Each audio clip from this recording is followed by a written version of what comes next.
So it is now my great privilege to introduce Julia Herz, who is the Executive Director of the American Homebrewers Association, who has come here to talk to us today. She is a certified beer judge, she's an advanced Cicerone, she's a medal-winning home brewer, and she has been making beer and mead and various fermented things since 1994. She was only 10 years old when she started doing it. She is the co-author of Beer Pairing, the essential guide for the pairing pros. She is also author of craftbeer.com Beer and Food Guide, and she is co-host of the podcast Sense of Beer Style. So, Julia Herz.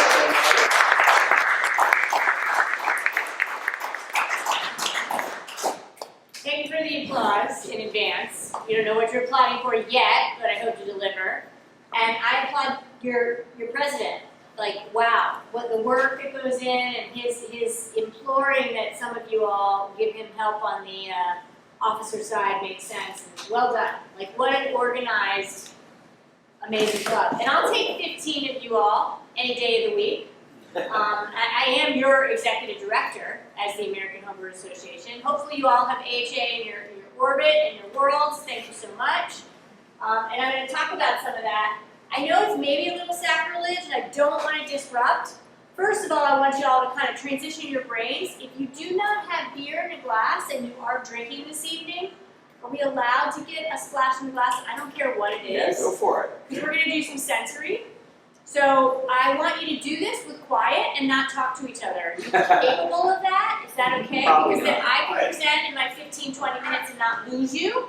And if I do lose you, Scott, I'm going to make you come back and talk to me, Scott, because I want your attention. I want no cell phones. I've come from Colorado. I drove 6 hours today to be with you all. And frankly, I drove 6 hours to brew with Adam tomorrow. Because Adam, and so what happened? What happened? Tell your club members why we are both here tonight and tomorrow what's about to unfold. So last year, while I was attending GABF, and it was a great time because, well, a friend of mine got married the week before, and if I go to Colorado around GABF, why not just stay? Sure. And I attended the homebrewers part of Saturday, and Julia was giving a presentation. So I attended that presentation because by Saturday, if you've been there each day of the GABF, you don't want to see another beer at that point. And at the beginning, she announced that there was going to be a hidden pipe clamp somewhere in the audience. A hose clamp ring, right? The Cornelius keg connector, the vinyl tubing to the keg parts. So after the presentation, where we got to try some of her homebrew, there was about 2 of us left, and she announced that no one had actually looked or found it yet, and the 2 of us just split up the room and went down and looked for it, and I got the lucky half of the room. Thanks, Adam. So Adam found my hose clamp. I geocached these in different areas of the country. One of the things about homebrewing is it's part magic, part cosmic, part science, part intelligence, and part good ingredients in brewing practice too. So in geocaching these hose clamp rings, like you wear a hose clamp on your finger like me for 15 years, and I happen to be on this trip like without it, you got street cred, right? Homebrewers see you, pro brewers see you, and I've been honestly wearing a hose clamp on my finger until this trip. I don't know what's happening, but for 15 plus years. So geocaching those across the country, and there's been less than 10 places that I've geocached it, because it can get pretty tiring to have to go to different places, and so my hose clamp finders are now lifetime friends, whether Adam likes it or not. You can't get rid of me. And I encourage them to, use this to catapult their home brewing, use me as a resource, keep, AHA community awareness top of mind. We'll feature Adam's Zymergy after Brew Day tomorrow, and I can't wait. We collaborated through email on what he wanted to brew. And these wonderful, sweet people, and I just did a hose clamp finder, totally different circumstance. I brewed Indy's Brewer Cup last year, Judge Brewer, JD Brewer's Cup last year, and hit a hose clamp ring there. and on Tuesday brewed with somebody in Fort Wayne, Indiana. And so that was my drive after doing that, and then visiting Blickman's Brewing, Blickman's Engineering, and had dinner with John Blickman, and toured with John Blickman, lunch with John, like lots of John time, and then worked my way to great fermentations, and then Buckeye Brewing on the way, and then today I visited Eric's shop as your local brew your own brewery. It matters to me. Last year I gave 80 presentations as your executive director. Many of them virtual, and that was an option with Adam and I, but we were able to piece together. So thank you all for coming out on your Thursday night, and whoever is going to watch this on video, because I will encourage you to tell your club members that didn't show up because of the game. That's okay. But I'd like them, as homebrewers, you're part of a club, be privy to my information, and I would love to make sure that they see that too. So what an honor to be here in Media, Pennsylvania, and this is kind of a bit of a thing, but before we dive into my presentation, the sensory part, I was going to go ahead and splash your, swirl your beer. Don't drink it, Scott. Swirl. Pay attention. I'm watching you. Scott, you are following me. I'm your lead for the next 15 minutes. Behave. So now you've swirled it. I want you to take a nice sip, and then we're going to recalibrate, and then the true experiment begins. Doesn't matter what beer you're drinking. Hopefully it's beautiful and glorious and a great expression of fermented malted barley and hops and water and yeast and CO2. But what's going to happen after those people get their beers? So you're going to take a sip, y'all. We're all together. We got 15. I'm waiting for them. I got all day. I'm staying here in Media, PA. Hey guys, don't worry about which beer you're getting. Just put some in your glass. Hey, put some in your glass. What's he reading over there? Give them a beer too, please. Hi y'all, thank you for joining. So while we're waiting for your brethren to get some beer, to do this one little experiment, you won't forget my name because my name is Julia Herz. You pronounce it opposite of his for the last name. Herz, opposite of his. Yes, I didn't take my husband's last name because my last name is friggin' so much better than his. Had we combined last names though, his last name is Booker. He could have been a hot, like the Herz Brooker. But he didn't want to do that, so here I am telling this story, and maybe he watches this video too. So you all have beer in your glass now, sensory. We've all taken a sip. Let's take a second sip for our newcomers, arrivers. We're just going to sip the beer, behold its glory. And now you're going to swirl it one more time. Remember what's going on, and the point is get some foam on your pinky. I want a little foam on your pinky or tip of finger, just enough so you can see it. Now taste that foam. Any different than the beer you tasted?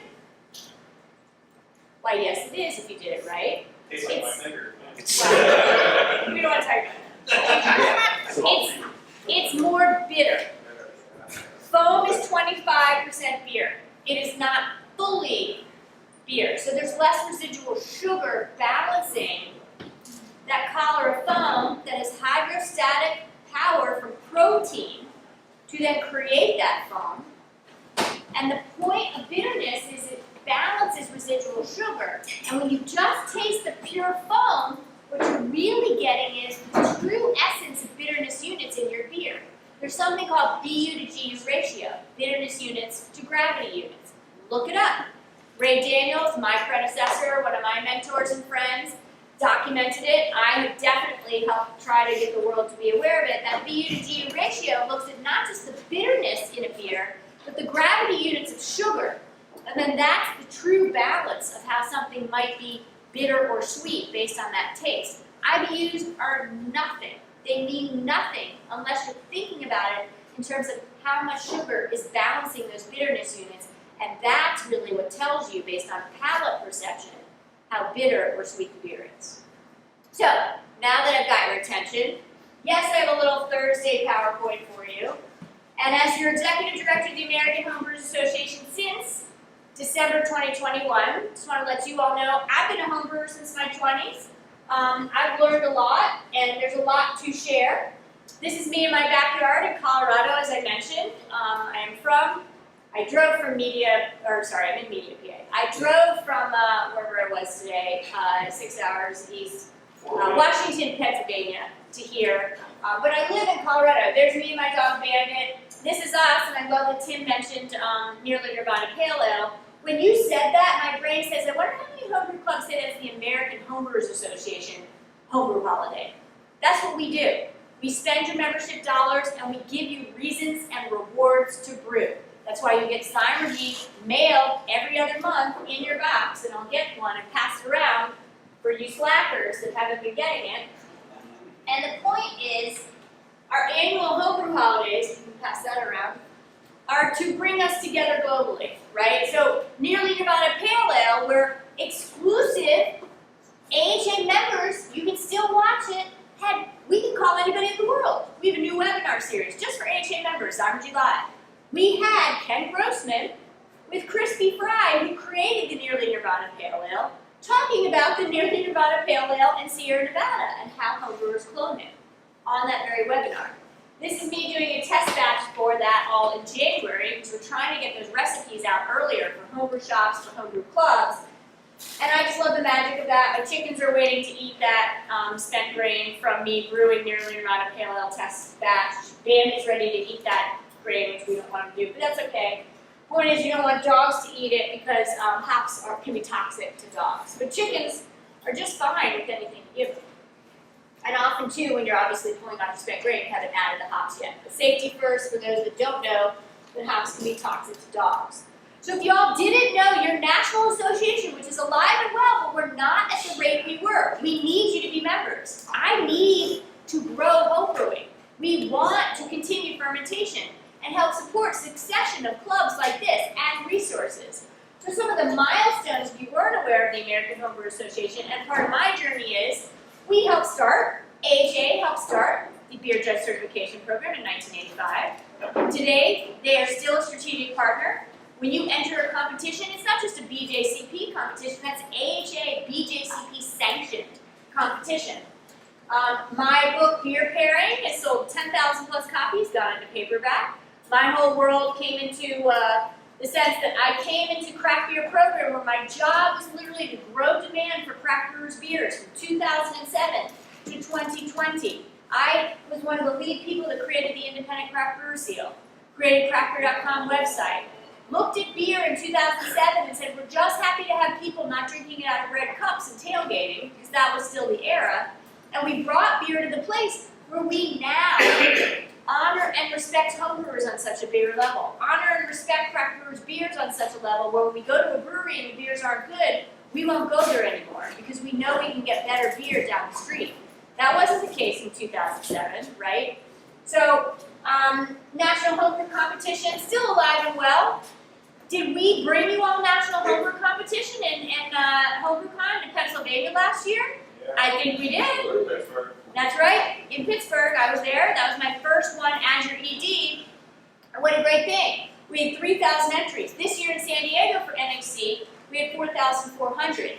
Next year, start brewing now. We will likely, we haven't announced details, and it's not a given now on a national association level for anything we do to do it again and again. Every year is a new proposition of what we can do based on the resources. I want you all to enter NHC. I want you all to compete head-to-head and show that Pennsylvania pride. We are essentially putting on 11 competitions, or forgive me, 10 competitions. That's why it's $29 BFD that we're asking you to pay double for most competitions. You are, if you make it to final round, past first round, competing and representing your region. That's 10 competitions that we do in 9 first round regions and then final round. And we will potentially have a tie to NHC and Great American Beer Festival. I did not say that for sure, and we are discussing that now. So you need to enter and get ready. So lots to do in terms of what we've been advocating for on the beer side. Advanced Cicerone is part of my journey, and it's been great. And what I want you all to know about the AHA is 30,000 plus members, founded in 1978. We still host the world's largest beer competition and conference, and Synergy is still coming your way. and we're part of the Brewers Association, which is the national not-for-profit trade group. And we are promoting and protecting the community of homebrewers and giving us reasons and rewards to brew. One of my intersections with homebrewing and my true joys is foraging. Anybody forage and take what's, thank you very much, take what's either in your backyard, down at the local park, maybe in your pantry, it's not cheating, forage from your pantry, and put it in your beers. Do you ever get in a beer rut? Anybody? Like, what am I gonna brew? It's part of what the club provides you is reasons, right? Take something that you already like in your day-to-day life. I love green tea. Adam and I are gonna talk about potentially splitting the batch tomorrow and putting part of the batch with green tea with what we're brewing. I think it could be a great, we'll see what Adam thinks. You know, I think it could be asparagus and then put the green tea and the green tea. terrible. Oh, green tea. Thank God. Thank God. Scott, I will invite your opinion when it's wanted. So foraging is a big deal. This is me right here in my backyard, standing on my ladder. Mother Nature planted those chokecherries. There's banded again too, right? This is me right next to those chokecherries from my hop vines in the spring. I clip the hop shoots. If you have hops, y'all, take them in the spring before they're more than a foot long, because then they get fibrous and ropey. But speaking of asparagus, the height of asparagus, clip them off. They are so prolific. They grow back, stir fry them. A little bit of olive oil, a little bit of salt. That's a nice cast iron skillet. Look at that garlic bubbling. That's home brewing right there too, in my cast iron skillet, right? Foraging can be a big part of what you do and bring innovation and new creative ways for what you're doing. And in Zymergy, we feature a lot of great ways to do that. So big picture homebrewers ask me often, we have 2,000 plus homebrew clubs in our database. That is pre-COVID era. I'd like to think that many of them, if not most, did survive, but I know otherwise. So we can't audit every year, but that's the numbers we had. And then we have 300 plus clubs insured. As your national association, we provide club insurance. Tim's nodding. If you have 75% of your members or more that are AHA members in your club, we pay for your insurance. Help us out, people. So when you join the AHA, and I will pass around the ways, look, I'm a home brewer too. We're a thrifty lot. We don't like to spend money, right? Like, we like to save money. The point is, this saves you money. Go ahead and pass those around. $10 discount code. The only people that I present to is on the back of my card. When you join on homebrewersassociation.org, you're going to identify which club you are a part of. You're going to tell our system that you're a part of BOM. And then we know and we can count on it. We're on the drop-down menu. Please select us at your club. Help us out with the insurance premium. It really makes a difference. Yeah, and if y'all don't make that, it's less than $5 a club member every 6 months. Like, it's not going to break your bank. But we did find a way. We take no cut in that. There is no kickback to the AHA for that program. Types of brewing, I don't need to talk to y'all, but if you had, and I had dinner with your officers, thank you very much for your time, y'all. To learn more about the club, if you all want this club to be here in 5, 10, years, part of it is getting new blood in, right? New people. And you all have your story about how you came to this club, how long you've been with this club, when you took a 2-year break and came back, yada yada. But what we want to do is not be anything but inclusive to all approaches of brewing, right? Extract brewing, right? Steeping grain in the middle. Old school all grain. It's all good. Don't worry about it. It's about the quality of the brewer and the quality of the beer. And then off the charts right now is all-in-one electric systems, right? That gives us a lot of control. Price points coming down. It's much more affordable to buy these types of equipments and systems. And I'm very impressed with where innovation has taken homebrewing for us homebrewers. I don't know if I can even do this. Probably not. But yeah. So I'll just talk over this. This is our view of homebrewing today. Homebrewing, notice the people in this, right? I'll go to clubs and some are mostly white males of a certain age, and we do talk about that. I'm a female in the beer world. I've encountered it all. I've been called it all. I've been ignored it all. I've been put in a corner over it all. I've also been celebrated over it all, right? It's a spectrum. So when we talk about homebrewing, part of what you all are doing and reaching out to the local universities, reaching out to the local senior center, right? All ages, reaching out, the youngsters, 21, just coming on board, to those in their more prime of life. We want to see all types in homebrewing. That's good for the club. That's good for the diversity of ideas. That's good for the cultural approach to what you all are brewing. Because you know what? Homebrewing can get pretty myopic, but we are still the innovators for craft beer. Literally, a $20 billion segment of breweries, 9,000 plus breweries. And when I was craft beer program director in 2007, there were only 1,450 breweries. It was a $6.7 billion market, and then I helped grow it to $20 billion plus. Part of that was what was going on in homebrewing. And the reward for us as a pastime and a hobby is learning from others, right? That's the reason we convene. That's the reason y'all came out on a Thursday night of your time. You just worked all day, you're tired. But we're here to have fun, to socialize and to learn from each other. My point is, the more people you bring in from different walks of life, the more you're gonna learn. So I challenge you each to pick one person in your life that you would not normally intersect with. They're from your neighborhood, they're from your work, they're not from here. And use them as a chance to say, I'm gonna mentor. I'm gonna say to them, you're gonna say to them, if I got you a kit, and I said we're gonna pick a date and homebrew at your house because you've expressed interest in my beers when I've walked them across the street or brought them to the office or whatever, would you let me help you learn how to homebrew? Bring it to them. Don't have them homebrew at your house. That's like somebody else driving the car for you. Brew on in their environment where they're like, shoot, I don't have a long spoon, so okay, we'll use this. Great, my burner's only this big. Okay, then I guess we better use this kettle from your pantry or kitchen area. Make sense? Because you all here are the engaged homebrewers. And if you're a beginner, I talk to a lot of clubs, and often people will raise their hand as a beginner. I hope you feel welcome and encouraged to come back 10, 20 times to this club. That's a big deal because this club is advanced. This club, I've heard the speakers your officers are bringing to you, that you all are busy supporting and watching and listening to. Y'all are on fire. And so you're doing great stuff. So big milestones. Homebrewing's now in the Smithsonian National Museum of American History. Y'all, the world's largest, most visited history museum, the world's, has homebrewing. We helped make that happen. Right? We started, yes, I love little cheers back there. Mr. Barrel guy was giving away the other barrel. Great American Beer Festival.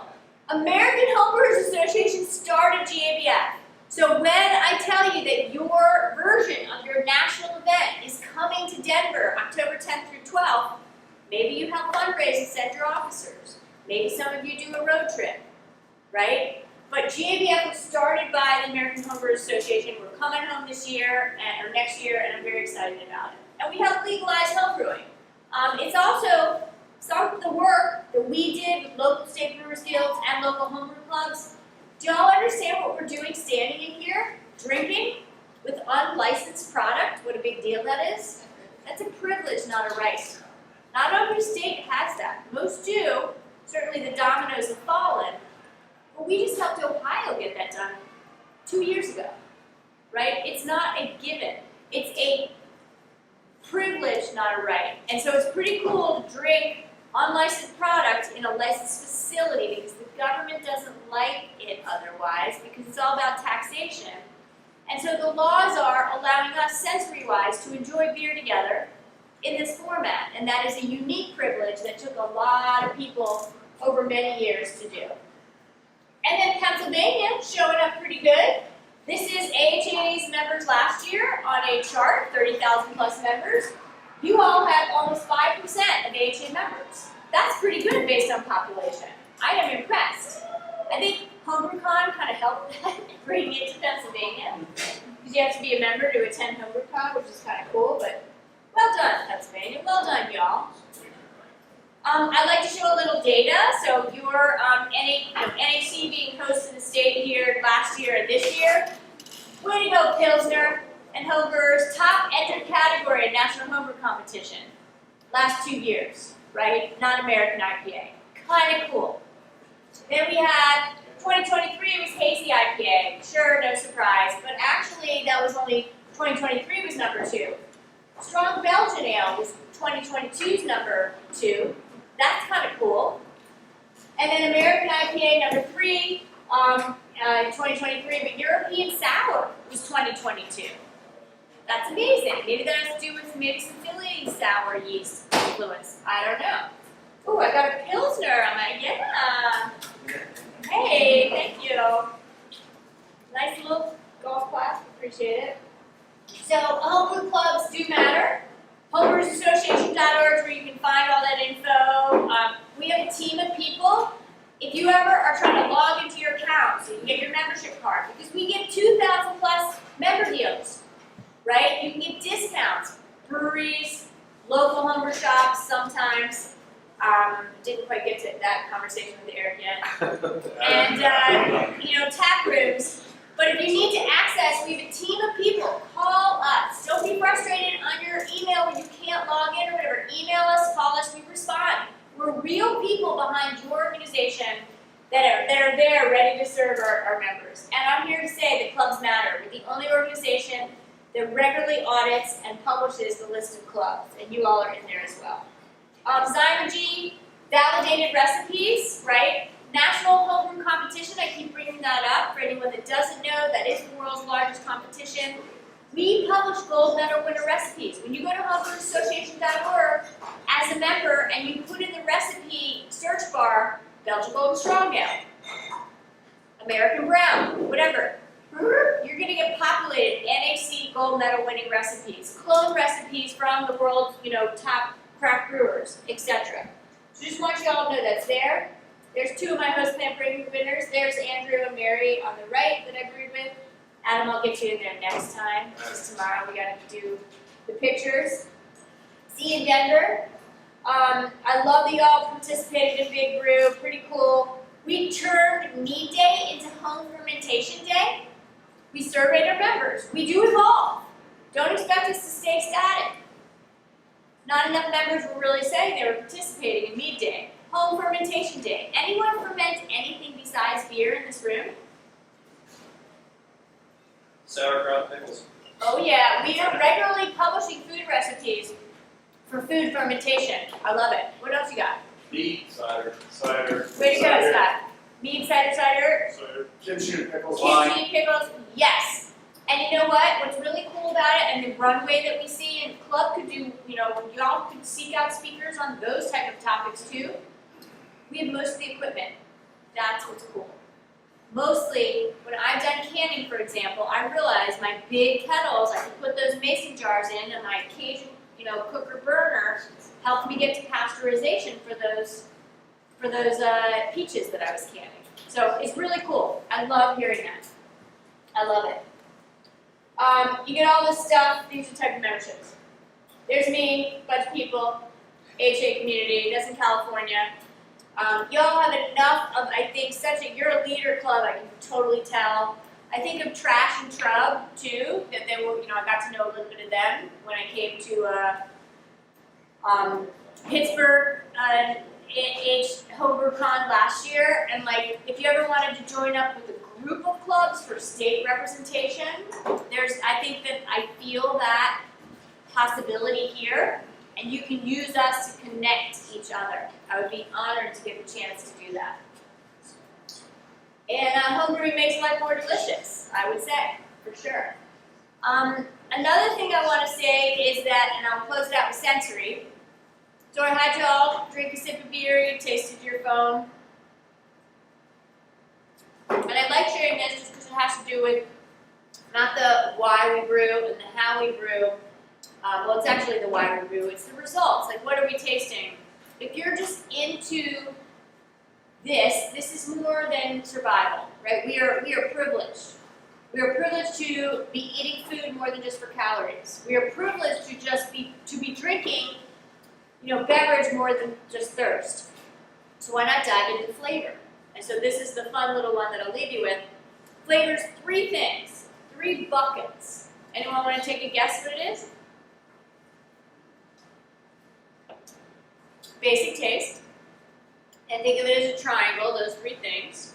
Basic taste, sweet, salty, sour, bitter, umami. Does that make sense? Basic taste we don't smell. So there's basic taste. Then we do smell things, volatile compounds, tens of thousands of volatile compounds.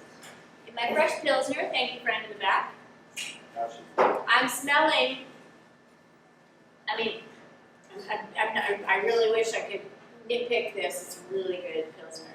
I'm mostly smelling volatiles from the aroma hops, ethanol, right? I'm not getting any sulfitic essence from the lager yeast. There's no esters because this really would be produced.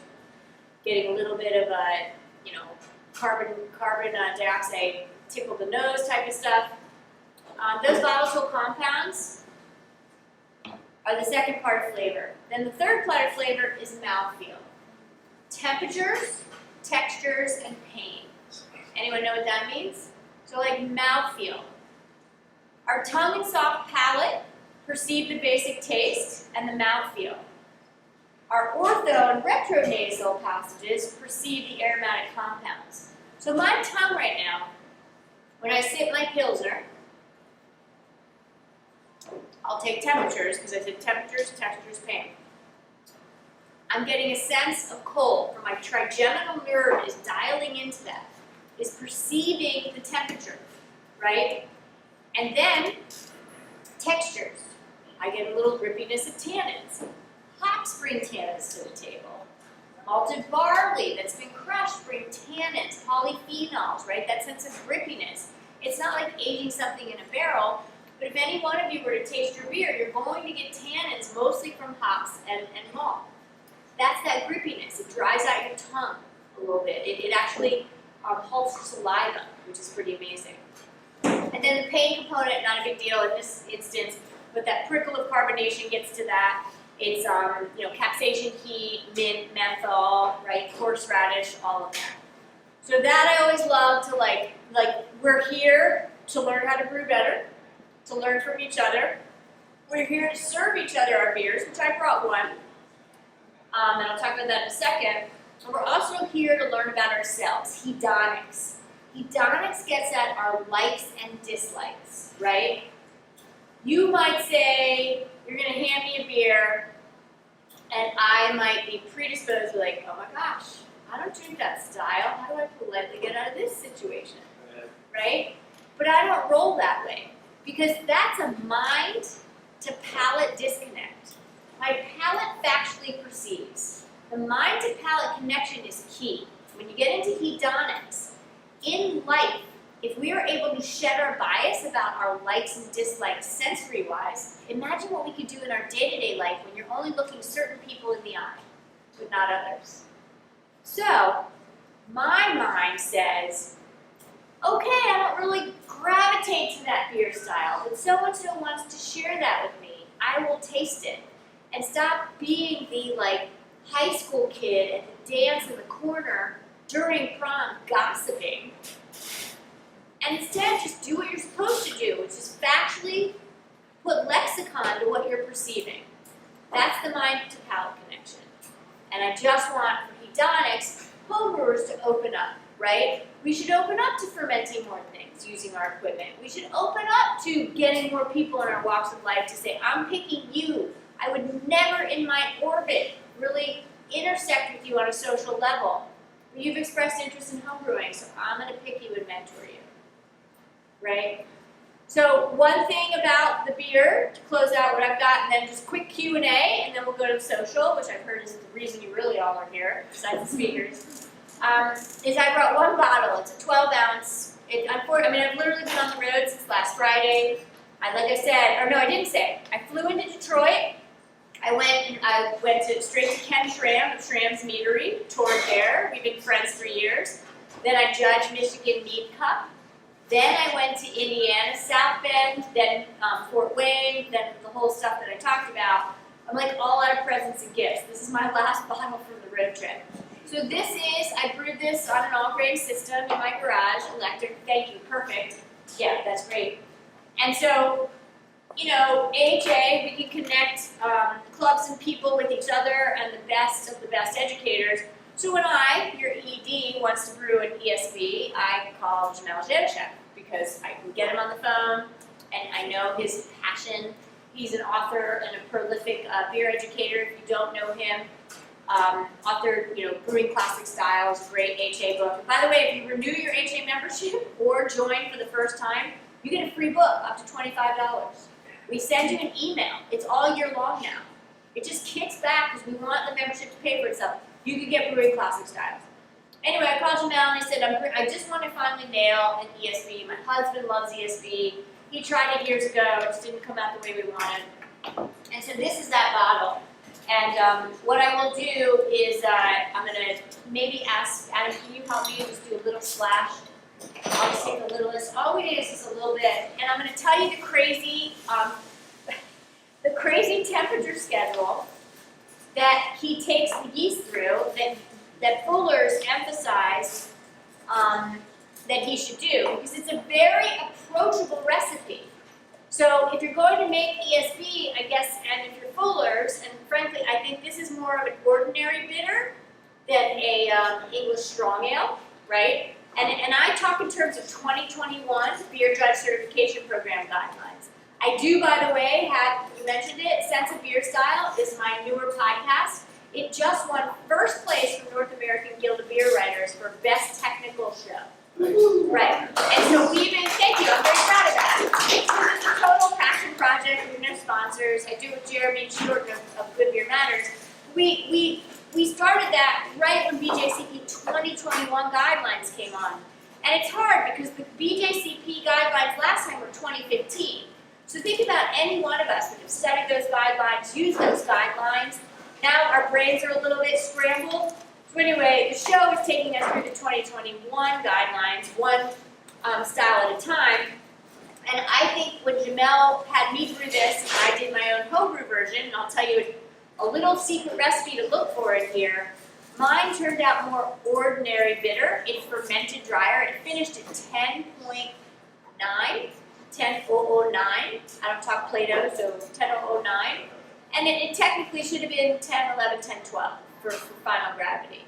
So this is it. You can he's counting out the cups. And what I'm going to do is get my cell phone and just tell you the schedule. Then we'll go to Q&A, meaning the fermentation schedule, because I wanted to share this with you all. Instead of me and Adam could have drank it tomorrow happily without you involved. But we kept you out of the mix. And it is amazing because, I mean, beer is 90% water. I'm really bad homebrewer, and I'm squishy about water. I'll do water adjustments, right? I sent this to, I don't know if any of you listened to Dr. Homebrew, it's one of the podcasts. A week and a half ago, they had bottles from JP at Brewing Network and Brian Cooper and the other Brian. They judged it, and I got a 42 here. But they dialed into the ingredient that I primed it with. And so I used, because I was thinking, okay, I'm out of priming sugar, classic homebrewer example. Shoot, it's Sunday, I'm brewing this beer. All right, I don't want to go use regular cane sugar. I could have used honey or agave nectar. But I'm like, it's an English ESB, old ale thinking, right? Like treacle flavors, it's not. So I used brown sugar to prime it.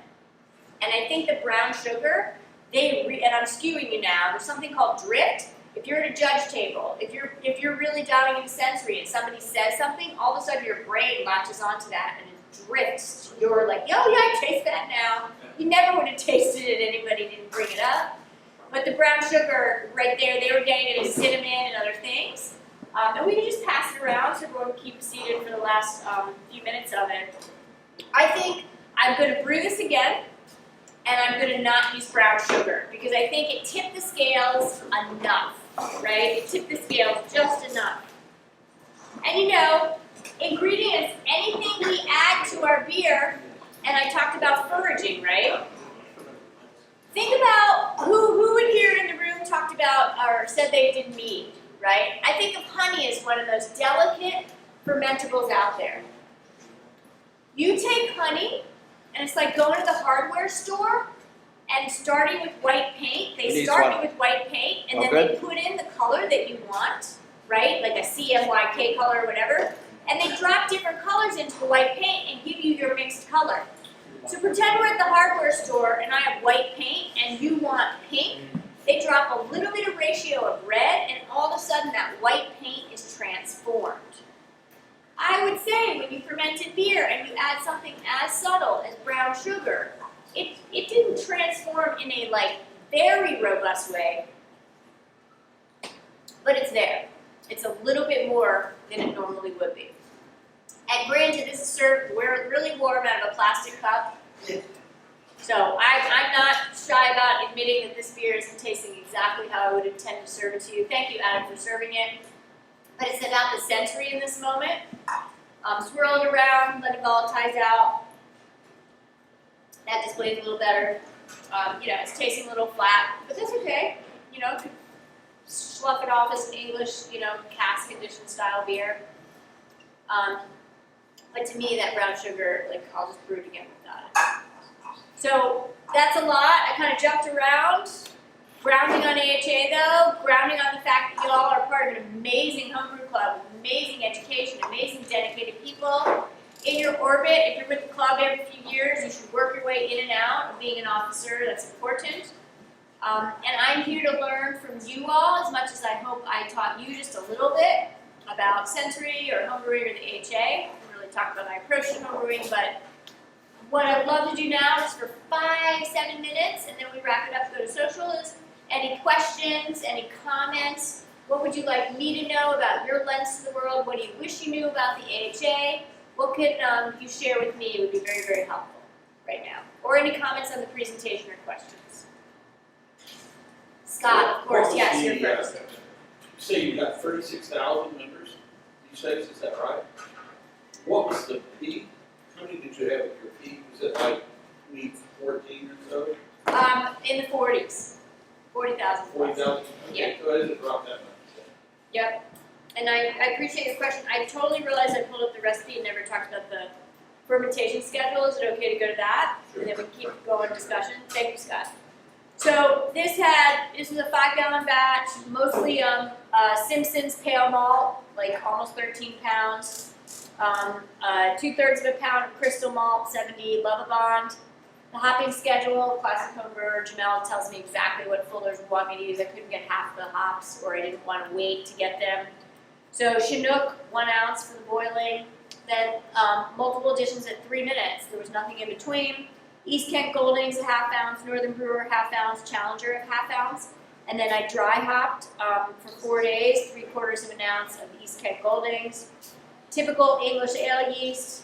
A little bit of calcium sulfate, it's gypsum, but again, I don't know my water profile, so that's kind of just throwing it to the wind, the fact that I even did that. And then the fermentation schedule was the fun one. So when you can control fermentation temperatures, and I'm not saying you have to, but this was an advanced version of a recipe because I had the ability. I started our fermentation at 62 Fahrenheit, then he wanted me to bring it up to 68 by 10 hours. So you cool it to 62. Let it rise naturally, basically that's ambient air temperature, and then bring it down after 10 hours. I got up really early to do that was kind of wild. 62 Fahrenheit for 4 days, then 42 Fahrenheit for 2 days, then 50 Fahrenheit for 14 days, and then to crash it, he wanted 30 Fahrenheit, which my system can't even do. I was able to get it 34, 36 Fahrenheit, and then bottle and prime it. So it's kind of wacky. Yes. But that was the most complex thing about this beer. And again, if I was serving this cold in a glass, you might be a little more wowed. But it wasn't a complex beer to make minus the fermentation schedule. So back to, go ahead with anything else. I was just wanting to know, this, with the buys of so many of the homebrew shops, and just trying to figure out whether the membership have followed that trend. Obviously, they have, but not to the extent that, Yeah, it's rare the to have. shops have dropped off, the competitions have dropped off, the clubs have, Philly, I think, does it even have a viable club? Yeah, I would say things have evolved. There's microclimates of success. I talked to homebrew shop owners that are like, we're growing. I just talked to one in Buckeye Brewing in Ohio on my way here. We know all the numbers. It's just what I would encourage, and I think you're right in pointing this out, on the trends though, is like to think about what's different and new that is emerging. So yeah, we have 600 plus in our database shops, and many of those don't have succession plan or haven't thought of themselves more as an online store, because we're all shopping online now too, to give us reasons to shop local. That helps us, just because that's the cultural pattern. So it's changing, Yeah, and it's been. it's I mean, different I've times. been in business since '78, and just watching the changes that have taken place. Yeah, I'm all about the future though. Like everyone asks me about the past. Yeah. I'm here to say we have Home Fermentation Day. We're bringing homebrewers to Great American Beer Festival. What we're delivering today, homebrewers are so plugged in, you all included. The innovation we're bringing to the table is more about the future. So yeah, it is changing and it's different, but the focus is the future. You mentioned earlier, Wilson, the impact of COVID on homebrew clubs and things like that. Can you talk about what we can do as a club to continue to grow during a time that there might not be huge growth in the homebrew scene? Yeah, we talked a little bit quickly in passing. It depends on what you have appetite to do. One suggestion is, a recruiting committee, right? 3 or 4 of you that are concerted effort, year long, and you get lots of time to do it. You're calling, you're splitting up phone calls. You ask the club members to help. You call past club members that haven't been a part of your club for 5 years that are still around. Call them. How are you all doing? We want you back. And then, part of your recruiting committee is like the outpost committee. You go to the local university, you go in person. We want to do demonstration brewing. Can we do it on campus? Can we have them to us in this location if that's not allowed? Like I said, go to the senior center. Like you gotta have, to do it, it's not one magic bullet. And by the way, your website, good on Dave. Hey Dave, for the website now. I go to a lot of shop and homebrew club websites, and I will quietly keep my mouth shut often when I see some of them, but like, what a great thing, and you're showing concerted effort to want to be focused on education and this and that. Another thing your officers mentioned to me, which is good, and you all should reinforce this, is I need to know from your website or your Facebook page and communication that if I come to the first meeting, how that's doable, right? And it's good because y'all are emphasizing, just come to our meetings for free, and then we know you'll eventually join if you keep coming back. A lot of club sites I go to, it's like really hard to translate. How do I go to that first meeting? Because all I'm seeing is membership numbers and that you meet everyone. That's a disconnect. So think about it in terms of anything you're doing, try to recruit people to come to one meeting. It's like, hey, just come to one meeting. There's no commitment. Just check it out. It's super fun. But that's a really low barrier to entry and a good one. Thank you. Yeah. Yes. So I know you said you did a lot of travel around the country and everything, which is great.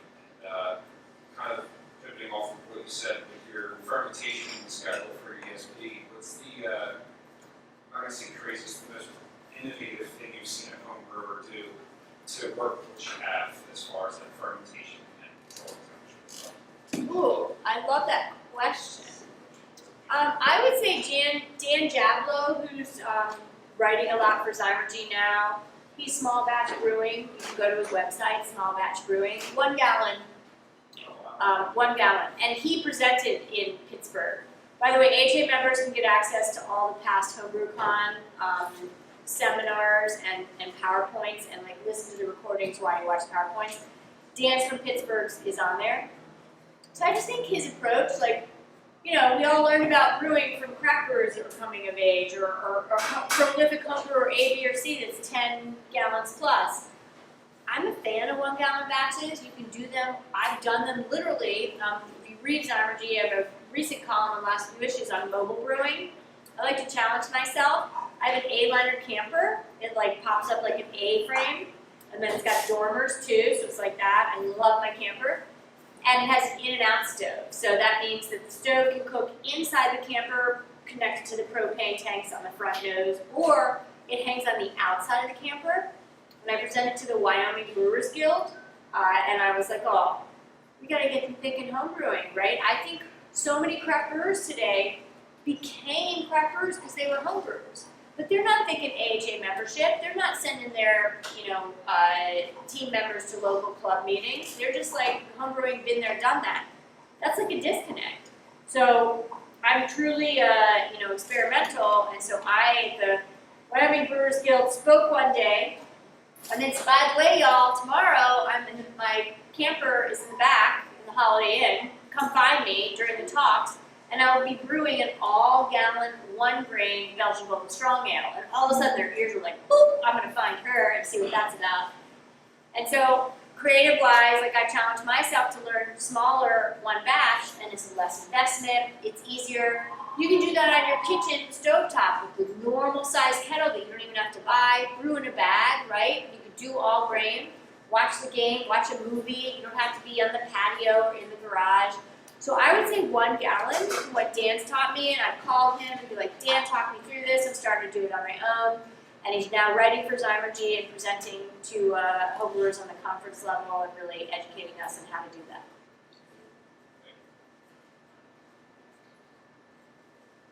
I'll keep asking questions if no one else is. Beer styles seem to be very influenced by trends in the industry and things like that. Can you talk about how that impacts homebrewers and what you see in the future? It's interesting because with Beer Judge Certification Program updating their guidelines from 2015 to 2021, as I mentioned, I feel like BJCP is like different than Brewers Association approach. And for NHC, we use BJCP guidelines, right? But on the Great American Beer Festival side, World Beer Cup, and I'm a judge for both of those. I mean, I just judged 3 days, 8 a.m. to 5 p.m. in Denver 3 weeks ago. It's a different approach to the style guidelines. The BA guidelines, by the way, I call them the World Beer Style Guidelines. We set those every year.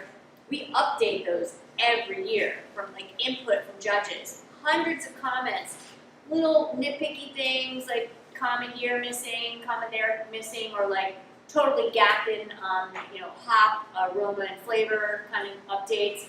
We update those every year, but they tend not to be ingredient focused. BJCP, you can go through, right? Big picture overall impression, appearance, aroma, flavor, mouthfeel, vital stats, right? Comparative styles, and then ingredients, common ingredients. So I think BJCP in their approach to keeping up is like they added brewed IPA, 2021 guidelines. And that was because they've been sitting here since 2015. Brewed IPA goes to this cycle, and then I guess when in 2020, when they were trying to evaluate that, they were like, all right, let's pull the trigger and still do that. You're Gordon Strong. Gordon Strong is the head of style guidelines, very prolific AHA member, beer educator, and author for brew publications. So they took a risk and did that. I know I'm doing a long-winded answer on innovation and what's influencing styles, but like the style guidelines to me really do influence things, but we have to take them with a grain of salt. Because you have BAs over here that don't give us ingredients most of the time. Some they do, but most of the styles, they don't tell us how to get to that flavor profile. Then you have BJCP over here that take forever to update, years, and like there's things emerging that aren't even included in those style guidelines that you would know about unless you were in the know doing your research. So I don't really know if I have a magic bullet answer to your question because I don't remember the question at this point. But I think innovation comes from us. We, homebrewers started American Brown Ale, right? That was us. That's me. Oh yeah, Scott, way to go. Nice. So many craft brewers that started styles and evolved them started as homebrewers too. So I think that innovation comes from us, and there's no way to target innovation. The point is to keep your mind open for innovation and not be boxed into style guidelines, because that's not handcuffs. That's just sensory based on what in the marketplace we want to have an awareness of what lanes or spectrum, the flavor profile of what we make is. So there's kind of the finish to my answer there. Thank you. Yeah. I have one more question, right? And I know we want to get to tasting. Yeah, let's go to tasting Everything. after this. So, as brewers, we all have an origin story. My question is, it's actually two parts. What was the point, the seminal point at which you jumped from beer lover to wanting to make your own beer, and what was your motivation? I love it. I can't remember, but I don't think I said this. No, I said this to Eric too. So when I grew up in Maryland, D.C. area, so I say Maryland properly, and I'm not from Baltimore. My brother had a beer can collection, and I wasn't even 10 years old, and my brother's dumpster diving for beer cans, Brianna, this and that. I'm riding around a little bike with tassels on it, and this and that, like, God, I want to be like Bill. And then my parents would take us into the district to go to Brickskeller, for any of you that have heard of that, from that era. 500 different beers on the menu at Brickskeller, all bottled and canned. Like, and that was in the 70s. Like, wow. So I'm not even 10 years old, going out with my parents, they're in a great mood. My brother's happy because he's getting all these weird curated cans. I see it as very social, happy family outing. So I think that's what triggered to me of like, yeah, I see beer, and to me it was more like, I love the bottles, the labels, the packages, the different colors of the beverage. I wasn't being given nips. I wasn't drinking it then. And the sensory came later. I did have a soap collection and a perfume collection when I was little, my little lunch boxes, and like I'd buy things. My dad would come back from trips, hotel trips all over. He'd bring back soaps and potions and lotions and all that. So I was always into smells and colors. And so between the Brother Bill beer can collection curation and that piece, boom, and my brain was like, when I'm 21, I'm going to start homebrewing, and I did. I brewed a homebrew kit, Scottish Ale, my friend Charlie Gunn. I don't remember where we bought it, which is unfortunate because that'd be neat to figure it out. Yeah, and it might have been the worst thing we ever made, but I think it was the best thing we'd ever tasted, and our friends loved it too, and so I was hooked after that. Yeah.